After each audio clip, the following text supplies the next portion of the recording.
Otep à tous, bien-aimés frères et sœurs. La situation sur le terrain continue à se détériorer en faveur des Ouazalendo, en faveur du peuple congolais et de ce qui reste, le peu qui reste de l'armée congolaise. Alors, à Goma et à Bukavu, la situation est incontrôlable, malgré les renforts. Parce que Kagame, au lieu de réduire, de retirer ses troupes, il envoie encore ses troupes à l'abattoir, bien sûr, parce que ça devient de plus en plus compliqué. Vous savez, à Buisseau, la guerre est toujours intense. La situation est confuse actuellement.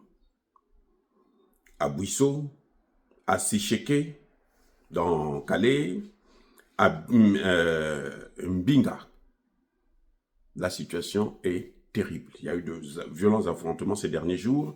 À Mabingu, à Kabare. Kabare, c'est dans le territoire de Katana. Et aussi à Kavumu. Parce que Kagame pense qu'il peut reprendre la situation en main. Ce que j'ai trouvé de troublant, c'est que M. Nanga accuse le gouvernement de ne pas respecter le cessez-le-feu. Ce sont eux qui décrètent un cessez-le-feu et ils demandent un gouvernement. C'est-à-dire qu'il faut être fou. Vous savez, ils sont fous, ils sont devenus dingues. Toi, tu es rebelle. Tu es terreau-terreau. Kagame est étranger. Il envahit un autre pays, il dit, bon, maintenant, je vous demande de respecter le cessez-le-feu. Moi, je dis, les combats doivent s'arrêter là. C'est cassé. C'est-à-dire que quelqu'un qui est chez lui, je ne comprends pas pourquoi la RDC, l'armée congolaise, continue à respecter le cessez-le-feu. Mais c'est une idiotie des soldats, des officiers congolais. C'est une idiotie. C'est une imbécilité. Heureusement qu'il y a les Ouazalendo ont dit, niet, c'est le feu là. Débrouillez-vous avec le gouvernement. Même si l'armée ne combat pas, nous on va combattre. Parce que nous, c'est nos terres. Et Kagame et ses alliés demandent à ce que Tshisekedi puisse interpeller les Ouazalendo pour que les Ouazalendo puissent respecter un cessez-le-feu. Les Ouazalendo ont dit niet. Ils ont déjà répondu, nous, il n'y a pas de cessez-le-feu. Vous quittez chez nous et on décrète le cessez-le-feu. Mais tant que vous serez chez nous là, vous êtes dans ma maison, je ne vous laisserai pas dormir. Vous avez, si vous voulez attaquer la MONUSCO, attaquez la MONUSCO. Ça ne nous regarde pas. Nous, on n'attaque pas la MONUSCO. Maintenant, ils disent que ce n'est pas eux qui ont attaqué la MONUSCO, ce n'est pas eux qui ont attaqué la SADC. Mais écoutez, soyons sérieux. Soyons sérieux. À la MONUSCO, là, il y a des FARDC qui ont fui les combats. À la SADC, là, il y a des FARDC qui ont fui les combats, qui se cachent. Vous croyez que les Ouazalendo sont bêtes pour venir attaquer leurs frères congolais? Non, c'est pas possible. Même si parmi eux, il y a beaucoup de Rwandais. Mais ils ne peuvent pas le faire, ils ne le feront pas aussi. C'est Kagame qui est en train de jouer avec le feu. Vous voyez? Donc quand il demande de chercher à de respecter le cessez-le-feu, c'est ridicule. Vous savez, parce que la situation est devenue incontrôlable. Les deuils se multiplient au Rwanda. Je dis bien se multiplient. Écoutez, ce qui est en train de se passer là.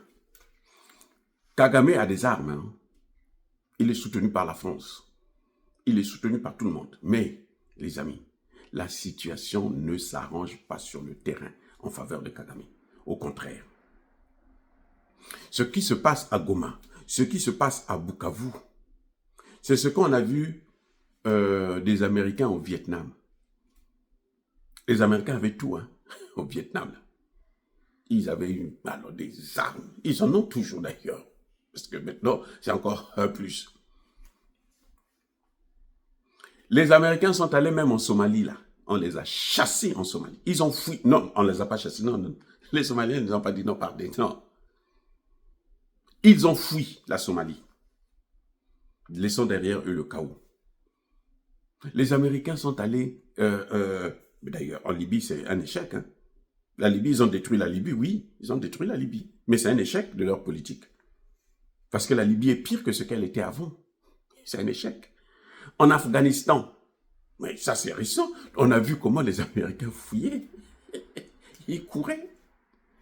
Ils fouillaient, ils ont quitté l'Afghanistan, mais par la petite porte. C'est ce que vous voyez là, c'est une guerre d'usure, c'est une guerre urbaine, c'est-à-dire que la situation à Goma, là, pour les Rwandais, la milice rwandaise, les terreaux rwandais, là, c'est terrible.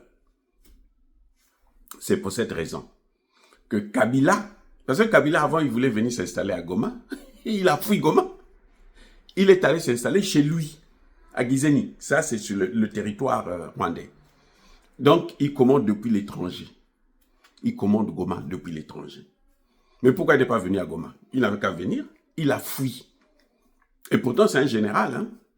Kabila, c'est un général. Ce n'est pas parce qu'il porte maintenant les vestes, c'est un général. Un général, c'est un général.